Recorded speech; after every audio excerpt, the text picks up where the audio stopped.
কোনোবাই তোমাক কৈছে যে তোমাৰ পৰিশ্ৰম নোহোৱাকৈও তোমাক ছাকচেছফুল বনাই দিব। আমাৰ সমাজত এনেকুৱা বহুত মানুহ আছে যিয়ে ভাবে যে পৰিশ্ৰম নকৰাকৈও ছাকচেছফুল হ'ব পৰা যায়। কিন্তু সঁচা কি পৰিশ্ৰম নকৰাকৈও ছাকচেছফুল হ'ব পৰা যায় নেকি? কোনটো পৰ্যায়ে ছাকচেছফুল হ'ব পৰা যায় এইটোৰ বিষয়ে এটা গল্প শুনি লওঁ। তো বলক ভিডিঅ'টো আৰম্ভ কৰোঁ।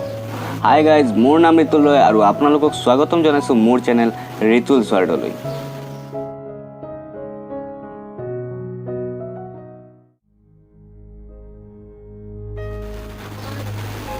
এখন গাঁও আছিল। সেই গাঁওটোত থকা সকলো মানুহে বহুত পৰিশ্ৰমী।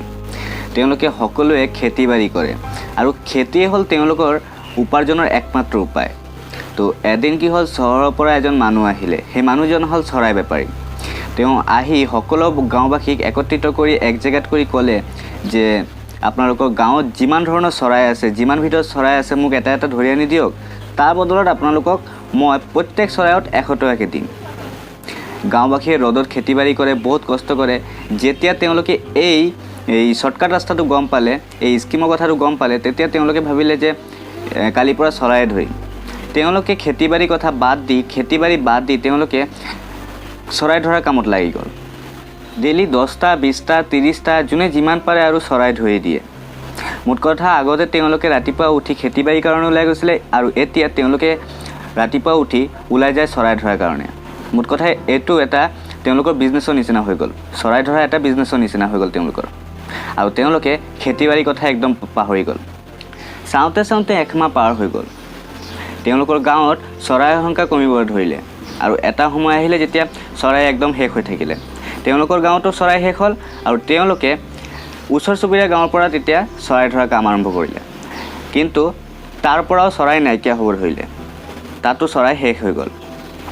এতিয়া যেতিয়া সেই মানুহজন গম পালে যে এইটো গাঁৱত এতিয়া চৰাই নাইকিয়া হ'ব ধৰিছে আৰু ওচৰ চুবুৰীয়া গাঁৱতো আৰু চৰাই নাই, তাৰ বিজনেছ আৰু ইয়াত নচলিব, তেতিয়া সেই মানুহজন গাঁও এৰি গুচি গ'ল।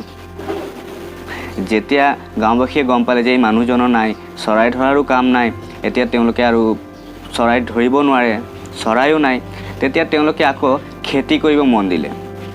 খেতি কৰিলে, কিন্তু সিফালে চৰাই নথকাৰ কাৰণে গাঁৱত কাকতি ফৰিঙৰ উপদ্ৰৱ আৰম্ভ হ'ল। আৰু তেওঁলোকে যেতিয়া খেতি কৰিলে, খেতি হ'ল, তেতিয়া কাকতি ফৰিঙে চব নষ্ট কৰি দিলে। আৰু তেওঁলোকৰ একমাত্ৰ উপাৰ্জনৰ যোনটো ৰাস্তা আছিল খেতি, সেইটোও বেয়া হৈ গ'ল, সেইটোও নষ্ট হৈ গ'ল। উপাৰ্জনৰ ৰাস্তা যোনটো আছিল, একমাত্ৰ উপায়ৰ ৰাস্তা যোনটো খেতি আছিল, সেইটো এতিয়া বন্ধ হৈ গ'ল। মূল কথা, এই গাঁৱটোত এতিয়া পইচা উপাৰ্জনৰ ৰাস্তাই বন্ধ হৈ গ'ল। কাৰণ সেই চৰাই ধৰাৰ শ্বৰ্টকাট ৰাস্তাৰ কাৰণে। এই সৰু কাহিনী আমাক এটা বহুত ডাঙৰ কথা শিকালে যে জীৱনত ছাকচেছ পোৱাৰ কোনো শ্বৰ্টকাট ৰাস্তা নাই। আমাৰ মাজৰ বহুত মানুহে স্কিমৰ চক্কৰত, বন্ধু বান্ধৱী দিয়া শ্বৰ্টকাট ৰাস্তাৰ চক্কৰত নিজৰ কেৰিয়াৰটো বৰবাদ কৰি দিয়ে। মনত ৰাখিব এটা কথা যে ছাকচেছ পোৱাৰ কাৰণে পৰিশ্ৰমৰ দৰকাৰ। পৰিশ্ৰম, হাৰ্ড ৱাৰ্ক, স্মাৰ্ট ৱাৰ্কে হ'ল ছাকচেছ পোৱাৰ একমাত্ৰ উপায়, একমাত্ৰ শ্বৰ্টকাট ৰাস্তা। সেইকাৰণে পৰিশ্ৰম কৰি যোৱা আৰু সফল হোৱা। অ'কে, আজি ভিডিঅ'টো ইয়াতে শেষ কৰিছোঁ। ভিডিঅ'টো ভাল লাগিলে লাইক কৰিবা, শ্বেয়াৰ কৰিবা আৰু মোৰ চেনেলটো ছাবস্ক্ৰাইব কৰি মোক সহায় কৰিবা। থেংকছ ফৰ ৱাচিং, কিপ ছাপৰ্টিং, কিপ লাভিং।